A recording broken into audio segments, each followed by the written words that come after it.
이번 주 주제가 자본비용입니다. 예. 여기 딱 보시면 자본비용을 K라고 또 썼는데, 영어를 보시면 대부분 시작되는 첫 번째 글자를 많이 따죠. 근데 코스트 오브 캐피탈이니까 C를 써야 될 것 같은데, 재무관리에서는 이미 캐시플로우라든지 채권의 쿠폰이라든지 C를 많이 쓰고 있습니다. 그러다 보니까 C보다는 발음이 비슷한 K를 많이 쓰는 것 같습니다.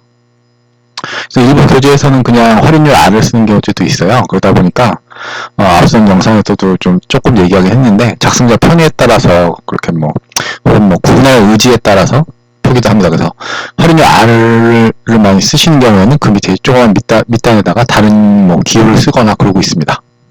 보시는 교재에 따라서 다양할 수 있으니 거기에 대해서 좀 혼동이 없기를 바라면서 말씀드린 거고요.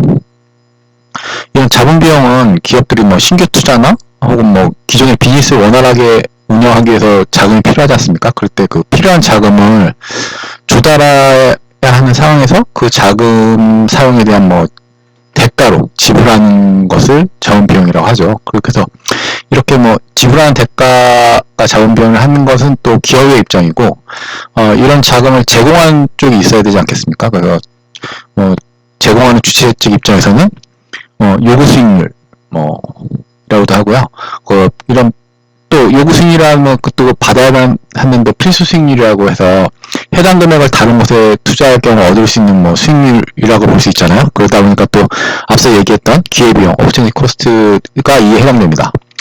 따라서 기업은 투자자에게 기회비용 이상의 대가를 지불할 것을 기대돼야 자본을 유치할 수 있는 상황이 되겠죠. 그래서 이런 수준의 수익률을 할인율로 해서 투자함에, 아까 전에 보신 자본 예산이라든지 다른 채권의 평가라든지 주식 평가할 때도 평가할 때 미래에 발생할 현금 흐름을 현재 가치로 환원해주는 적정 할인율이라고 해서 자본 환원율 이라고도 합니다. 예.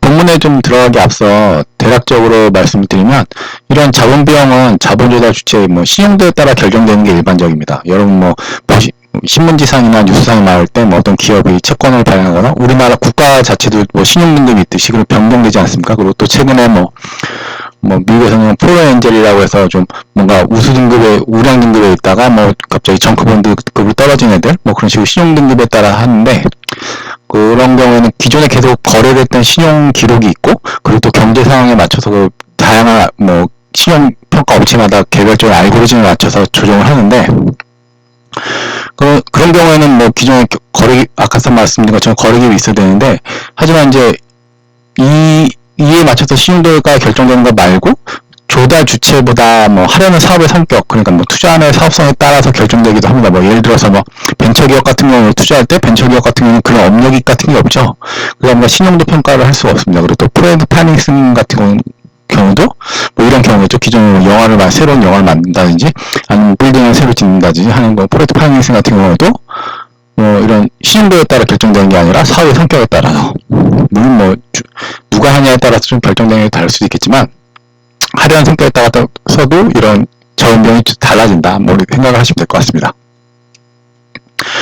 근데 기업의 자본조달 원천은 전에 BS를 보신 것처럼 크게 두 가지죠. 재무처 BS의 대변을 이룬 항목, 자본과 부채입니다. 기억나실지 모르겠는데, 회계를 워낙 오래전에 해가지고, 여간에 이 부채 같은 경우는 이게 손익계산서의 이자 비용 형태로 우리가 외부에서 쉽게 알 수 있습니다. 그리고 이자 비용의 변화에 따라서 부채 비율을 통해가지고 트렌드라든지 어떻게 기업이 변화했는지 알 수 있는데, 하지만 요 밑에 부분, 자본 부분, 초기에 투자된 부분이랑 계속 버는 것, 추가적으로 또 자본이 조달된 거, 이런 거 여기에 대한 비용은 알 수가 없죠. 그러다 보니까 이 자본 비용에 대해서 좀 더 살펴봐야 되는데, 이 자본비용, 전체적인 이 자본 비용 같은 경우는 앞에서 배운 내용들을 가지고 역산해가지고 다시 살펴본다. 그래서 좀 약간 복습의 의미도 좀 있다는 걸 말씀드리면서 실제 좀 더 살펴보도록 하겠습니다.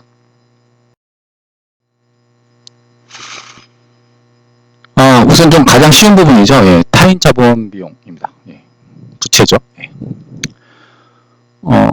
새로 채권을 발행하거나 혹은 은행에서 대출을 받아서 자금을 조달해야 할 때 채권자가 요구하는 수익률을 의미하는데요. 최근에는 다양한 형태의 채권이 있죠. 하지만 이제 여기서 얘기할 때는 기본적인 형태의 채권을 발행한다고 했을 때 채권자 요구 수익률로 기업에서는 부채에 대한 이자율을 의미하게 됩니다. 그러다 보니까 가장 쉬운 형태이기 때문에 쉽게 회사채의 만기 수익률을 YTM으로 얘기를 합니다. 또 우리나라는 새로 채권을 발행할 때 해당 채권의 신용등급을 평가받게 되는데 해당 신용등급에 맞춰서 신규 발행 채권의 평형금리가 좀 정해지죠. 그리고 발행은 또 대부분 액면 발행을 하기 때문에 평형금리가 자연스럽게 그 발행 당시에는 YTM이 됩니다.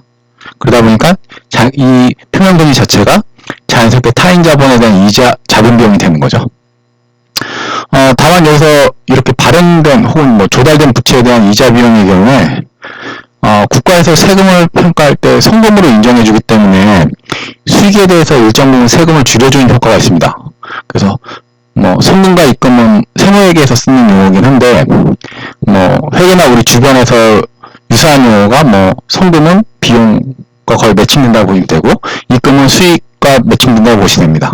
근데 그 사이에 약간 차이가 있어서 그 회계 용어도 다르고 그걸 인식하는 방법이 좀 달라서 좀 차이가 있지만 그러다 보니까 어떤 비용 같은 경우는 성금은 인정이 안 되는, 그래서 성금불산입이라고 그러고 성금불산입은 그러니까 송금이 아니라고 해서 세무회계에서 처리되는 경우가 있고요. 이와 마찬가지로 입금불산입에서 회계에서는 이익으로 처리했는데 세무회계에서는 이익이 아니라고 처리하는 경우도 있습니다. 이런 항목도 좀 구체적으로 세무회계 쪽에서 공부를 하셔야 되는 건데 여러분 아직 이거 나가기에는 재무 쪽에서는 이쪽 아예 다르게 생각하지 않고 그냥 거의 같다라고 보고서 얘기를 하고 있습니다. 앞서 다시 얘기가 좀 돌긴 했는데 만약 이자 비용을 송금으로 처리되는 상황과 안 되는 상황이 있다면 그거에 대한 예를 좀 들어가지고 한번 살펴보도록 하겠습니다. 상황 100원짜리 프로젝트가 있다고 하고요. 그걸 통해서 영업이익이 50이 났다고 해보겠습니다. 세율은 40%라고 그러고요. 그리고 그 프로젝트에서 평형금리가 12%짜리 채권을 조달했는데 채권 금액도 한 100억을 조달해서 진행했다고 해보겠습니다. 그러면 나머지 비용이나 수익이 없다면 해당 프로젝트의 결과 최종 주주에게 돌아가는 몫을 살펴보도록 하겠습니다. 손비로 인정되지 않을 경우에 정량은 이렇게 되겠죠. 예. 처음에 앞서 100억원짜리 프로젝트에서 영업이익이 50억 났다고 했으니까 EBIT가 50억이 나오고 거기서 세금 40% 빼면 이자 전에 이익이겠죠. 예, 30억이 나고 거기서 좀 이자 비용 빼면 18억의 이익이 납니다. 예. 그런데 이에서 손비로 인정되면 어떻게 되느냐? 그러면 EBIT는 똑같게 되겠지만 거의 이자 비용을 먼저 떼겠죠. 그래서 EBT에서 세전 이익이 3.8억, 38억이 되는 거고 거기에 대해서 세금을 빼고 나니까 순이익이 23억 가까이 나가겠죠, 그죠? 예. 거의 5억 정도 늘어난 것을 볼 수 있습니다. 그래서 타인 자본을 쓸 경우에는 이런 식으로 어느 정도 마지막에 순이익이 늘어나는, 그래서 타인 자본 비용에 대해서 법인세 절감 효과를 조정해서 산출해야 됩니다. 결과적으로. 그래서 다양한 채권 형태에 따라서 특히 신규인수권도 옵션처럼 옵션이 붙은 경우에는 주식으로 전환될 수 있는 전환권이 있는 채권의 경우에는 그 가치를 다시 산정해야 하는데요. 기본적 형태만 고려했을 때 타인 자본 비용은 간단히 이렇게 볼 수 있다. 쉽게 말해서 그냥 단순히 이자율만 보는 게 아니라 YTM에서 세금 감면 효과까지 고려한 이 부분을 쓴다라는 걸 마무리 짓도록 하겠습니다.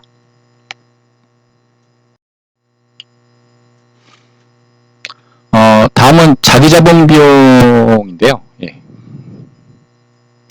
자기자본 비용은 주식의 형태, 그러니까 기업의 소유권 형태로 자본을 조달하는 경우에 발생할 것으로 기대되는 비용입니다만 기업이 투자자, 그러니까 기업의 소유자에게 주는 것은 배당이고 사실 그 배당마저도 안 주는 기업도 꽤 있고요. 또 그리고 그 배당 금액 자체도 어떻게 고정되어 있다기보다는 그때그때 변화하기도 하죠. 그래서 다시 말하면 타인 자본의 일반적인 채권처럼 원리금이 상황에 따라 반환되는 상황이 이렇게 명확하게 미래가 정해져 있지 않습니다. 그러다 보니까 관찰을 통해서 측정하기 어렵기 때문에 이제까지 배우신 주식의 가치에 대한 평가 모형을 통해 가지고 역산하는 형태를 취하게 됩니다. 그래서 역산을 통해서 투자자들이 요구하는 수익률이 얼마일까 추정하는 겁니다. 예, 집정이 되는 게 아니라 추정하는 거죠. 예. 어느 정도 기대 수익률을 원하는 사람들이 투자자인 줄 알게 되면 그에 맞춰 투자 프로젝트를 선별하고 기업이 다시 운영하게 되는 형태로 다시 돌아갑니다. 그래서 주식평가 방식 중 가장 대표적인 형태가 배당 성장 모형이지 않습니까? 예. 그리고 또 하나 배웠는데 지난주에 배운 CAPM 자본자산 결정 모델 동일 배웠는데 이외에도 주식평가하는 주식의 가치를 기본적인 평가는 펀더멘털에 대한 평가 방식은 계속 나오고 있기 때문에 어떤 방식을 하더라도 계속 고려할 수 있게 되는데 어떤 걸 쓰셔도 관계없습니다. 다만 이제 여러 개 있으면 여러 개 다 한 다음에 그걸 또 평균 내시는 분도 있고요. 그래서 그런 식으로 해서 자본비용, 자기 자본에 대한 자본비용을 또 측정하고 있습니다.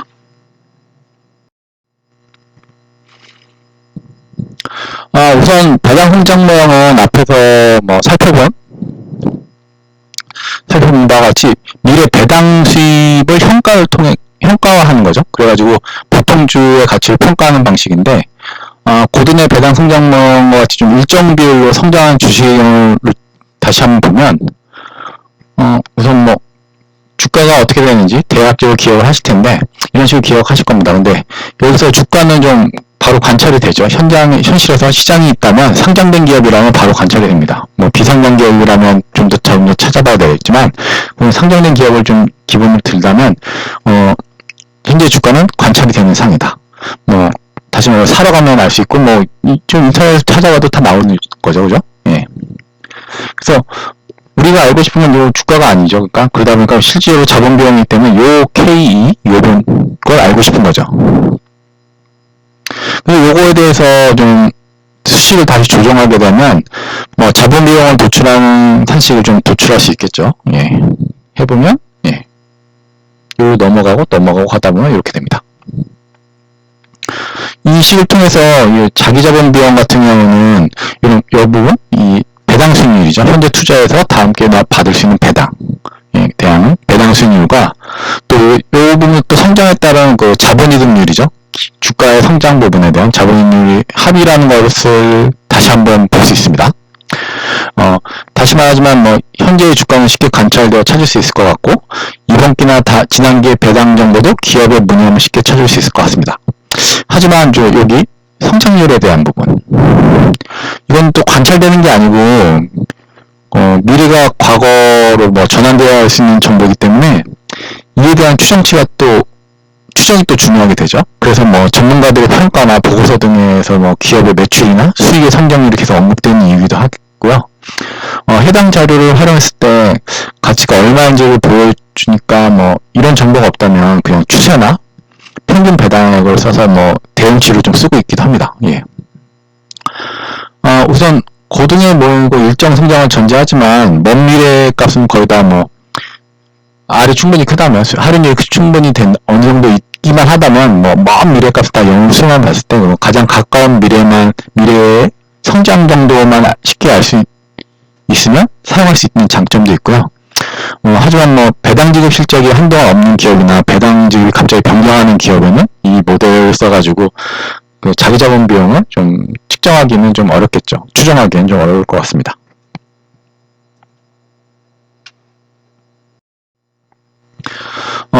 두 번째는 CAPM에 따른 각 기업의 기대 수익률을 바탕으로 역산하는 방법인데요.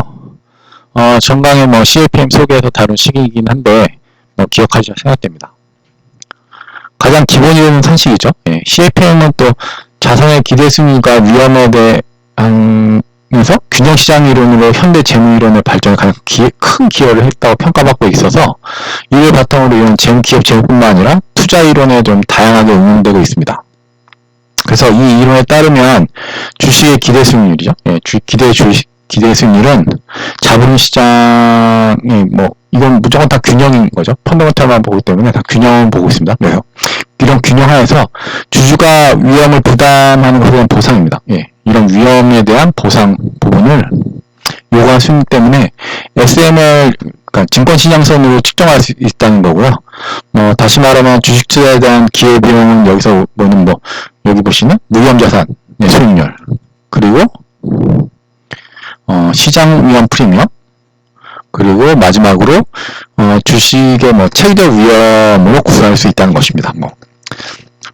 여기서도 마찬가지긴 한데 시장 위험 프리미엄을 측정하기 위해서는 마켓 포트폴리오의 기대 수익률을 알아야 되죠. 네. 이 부분 알아야 됩니다.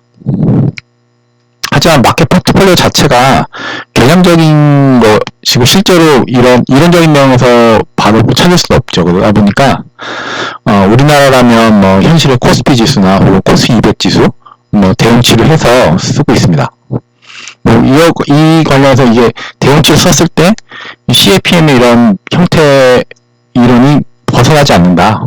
어느 범위 내에 있다. 항상 그런 연구가 항상 꽤 있었고요. 그러다 보니까 우리나라 같은 대응치를 쓰고 미국 같은 경우는 S&P 500 지수라든지 그런 식으로 대응치를 쓰고 있습니다.